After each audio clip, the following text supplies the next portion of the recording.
it means God is looking at you. It means God is happy with what you are doing. Unaenda pa marketplace papo, ukotengeza kwenda turnover, ukoendesa mwana boarding school, ukoendesa mwana ku university. Kuine alipo akupoti nenda kuona yeye shit. In the same place, chinoniwa inyasha madigana hamba. Nyasha kazi kutebele mu Soshanguve. Nyasha zikutebele ukambali kwa umoshanda. Nyasha zikutebele kumbai koko. Bado kwamba nyewe ni manukuona. Nyasha zikutebele. Nyasha zikutebele. Dati nyasha zikutebele. Ulegeze kufamba usina nyasha. It's not about where you are. It's about the grace of God. Ku America ilikuuza chikafu ku Africa. America ilikuwa na kufita abantu bese bari mu Africa, but mu America mune abantu bari kubata mu streets. Mu America mune abantu mutambura jia. Mu America mune abantu bazotobeka ukuthi please can I have R1? Please can I have 50 cents? Ku America iko azidonguri kuva chikafu. Chilikuya kunokumarombo neku Africa. Hakuna marombo ku America. It's about operating under open heaven. It's about the grace. Ashinabasa kuturi kupi. Chinokodiwa inyasha. Uri papo. Mukasha wa inyasha. Uri ku America moita marombo. Iko kuna gara Bill Gates. Ndo kuna Bill Clinton. Ndo kuna Barack Obama. Ndo kuna vanhu vakatenga vane mari isikasha kuni kuverengeka. Amen. But kune vanopemba vari ikoko. Nyasha ngadzikutembere. In the name of Jesus. Celebrate Jesus. I say celebrate Jesus. Now, agreement ya wakaita. Jacob ndiye akati mukandipa Rachel semudzimai. Ndichakushandirai for 7 years. Laban haana kuti shanda for 7 years. Jacob ndiye akati, I will wait for you for 7 years. How many years? Ndipo zamaru how many years? 7 years. Why did he choose 7? I'm going to go to 1, I'm going to go to 2, I'm going to go to 3, I'm going to go to 10. But I choose a 7 because I is it is God's number of perfection. By the time you know I am high. Hello? Amen. I shut for the next 7 years. Even Bamari, go away in Yakwan. Because 7 is God's number. Amen. Hello? Amen. At the over 7 years, the Shino Pera, not my enemy. Jacob will not buy the Laban. I got to go away Yakwan. Children to me home. Jacob America. And Jacob went to Laban and said, now my time is up. Give me my wife. For 7 years, are we together, Jesus? Amen. Amen. For 7 years, Jacob, Aishanda akatarisa watch. Anakurasa watch yake. Anakuta anozisiva. Bashandi pacheta. Amen. From day 1, week 1, month 1, year 1, year 2, year 3, kushamba year 7, mpana hana kuvisa kalenda. Parufu pa wopake, aitarisa makalenda. Tamu kureshi nambani, reshi number 4. Tamu kureshi nambani, reshi number 5. Pakana ti kureshi number 7, ne dedi nacho kuti 7 days hapa nrabano, Jacob hana kukanganwa. Watu babate babu, ndo bena na lamba na katisha mani. Ini pangu daiti, chita upa. Hello? Amen. Ini pangu daita se? Iwe chita upako. Kune vatengi vane mistake. Yekurova minna matomuri refu. Vasingatarise time. Time inopera muri mu prayer. Vamwe vachita mari. Mandimuudza muchuje.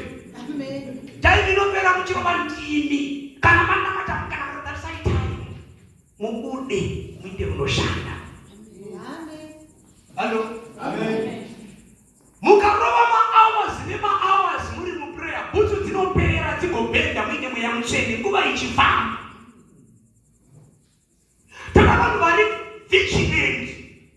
Anotarisa nguva kuziva kuti chimwe nechimwe chine even muparidzi akataura akati there is time for everything. Amen. Kune time yekutsanya, kune time yekunamata, kune time yekuenda kuchechi, kune time yekuenda kubasa, kune time yekurara, kune time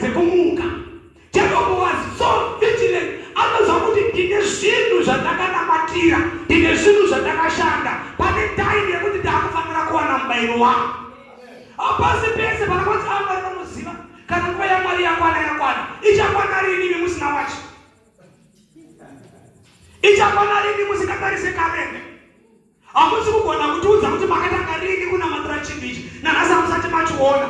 Jacob was vigilant and he kept his time. Akaziva kuti panokwana nguva yake, I have to demand what belongs to me. I have to get what belongs to me. Jacob was working with time. Hello? Vadikana hama, ndikuda vatende vanoti mugore rimwe handisi kuda kungoramba ndakatsinzina. Pane pamwe pacho paakutoda kuti kana ndakunamata nditonamata ndakavhura maziso ndichitarisa wachi kuti yaapanani, kuti zvandiri kuda ndione kuti zvinouya here. Zvikaramba zvisingauye, une right yekuenda pamberi paMwari kuti Mwari makataura mushoko renyu mukati ndiedzei, ndakuedzai, moda kuti ndikuedzei kangani. The best way to put God in a corner is when you remind him of his word. Mwari vakati ndinopika neni mushoko ravo, which means God cannot change his word. Pane paunotenderwa kuudza Mwari kuti chendiudzaini kana muchiti nguva haisati yakwana, ichakwana rini? Ini ndiri kuona kuti nguva dzakwana. Kana muchifunga kuti nguva iripo, tarisai musoro wangu muone bvudzi raakutanga kuchena kureva kuti nguva yafamba. Sati zvauya. Zvamwari, pane imwe time yakufanira kuti kunoapproacha the throne of grace with a demand. Amen. To say, Satan, you have stolen enough.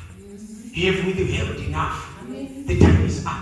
I have to be there. Amen. I've been looking forward to be at this place, but still I am here.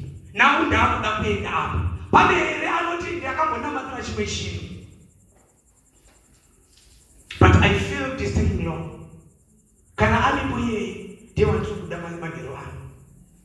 Anoita saJacob. Anoti zvangu ndinozvitaura. Kumwe kunyarara hakusi kunzi makanyarara. Kuda kunzi vana Mr. Nice hazvishandi, vamwe vacho taurawo. Toda kumbonzwawo voice rako. Taura. Akona kunzi hai dzakanyarara idzi. Idzi dzakati kuchimbo changu vane vana vadiki. Hai dzohwisisa idzi. Vana vachimbo kuchirika. Pamwe pacho taura. Pakadiwa kuti no, it no. Pakadiwa kuti yes, it yes. Aikona kungomanupinde kana Satani uchitamwadza akanyarara anonzwisisa. Jacob akati atidaro kana time yangu yakwana, I have to get what belongs to me. One of the things that you must pray for even after this service is to say, oh God, I feel now is the time for me to get there. Now is the time for me to buy that car. Now is the time for me to get into the marriage. Now is the time for me to build a house. Now is the time for me to begin to see the meaning of life. Now is the time for me to have answers for all these questions. Munibvunza yakawandisa muupenyu. Imi yamakabvunza muchango takakupinda muSouth Africa nanhasi muri kubvunza the same questions. Pamwe pacho ichimboti Mwari ndiri kunzwa kuti nguva yakwana kuti ndiwane mhinduro yemibvunzo iyi. Zvichapindurwa rini? Zvichapera rini? Zvichagadziriswa rini? Kana iri mari ndichaiwana rini? Ini ndiri kunzwa kuti mari yacho ndakuida iko zvino. Ndiri kunzwa kuti gore riri kupera kwaOctober ndinenge ndapedza kuvaka. Ndiri kunzwa kuti gore richipera nendiwo ndinenge ndakudhiraivhawo yangu. Zvimwe zvacho ndataura kuti nguva yakwana. Muri kundinzwa here? Pamwe pacho taura kuti nguva yaenda sei? Muprayer let's declare kuti now is the time. There's somebody in the house. Amen. Laban akati takaita agreement. So we have to do it. Ndokubvaita mutambo wake. Unganidza vanhu manzwa zvichiverengwa. Aunganidza vanhu. Vanhu vakafara. Manheru zvikanzi rumendei. Ndima munopinda. Jacob wapinda. Hurimo. Izuva rekufara. Mudzimai aiswawo imomo. Mukomana akati izuva remuchato. Siku wese alimu. Akati zvananga. Hello? Amen. Achinopepuka makuseni. Mudzimai wakangarara. Iye akangarara. Atarise. Wanga uri umwe hwapera. Vese vasopa. Akutarisa apa akati ndizvo ndizvo.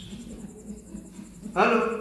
Andumwe machinawo kuti akatarisa akakuvhura jira pichakanazo akati babo ndiri kuona zvisiri izvo. Zvikuimachina achibva pamubhedha achimira neimwe engo. Atarisa akati no man, aisiwo fesi yacho. Ini ndine fesi yandakasarudza, iyi handiyo iyi. Akanomuguma ndiwo. Ndiwani ndirilia. Uri kudai pano. Unobvunza kuti kudai pano iyi ndiri mudzimai wangu. Hello? Amen. Immediately the Bible says, Jacob akaenda kuna Laban. Akati ndara ndiye manditile. Hello? Yanamubudza iyaye kuti apazi pese panounyarara. Amen. Apazi pese panongoti chembere mukadzi. Azvinzani kurara mugota. Pamwe pacho rahamba.